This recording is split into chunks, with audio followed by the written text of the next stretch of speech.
кабинетinin төрағасы Марипов Улукбек Асамидинович, Türkiye Vitse-Prezidenti Fuat Oktay Mırza, Kırgız Cumhuriyeti Bakanlar Kurulu Başkanı Sayın Ulukbek Maripov ve Türkiye Cumhuriyeti Cumhurbaşkanı Yardımcısı Sayın Fuat Oktay salonumuza teşrif etmiştir. Hoş geldiniz.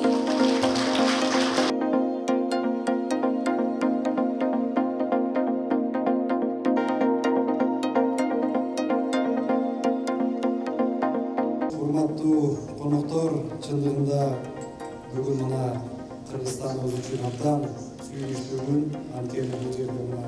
Biz DEİK ailesiyle 147 iş konseyimizle faaliyet gösteriyoruz. Bu şu demektir, Türkiye-Kırgızistan İş Konseyimiz var, başkanlığında Sayın Aydın Mıstaçoğlu yürütüyor. Ama aynı zamanda Kırgız dostlarımız bizim diğer 147 iş konseyimizin network'ünden de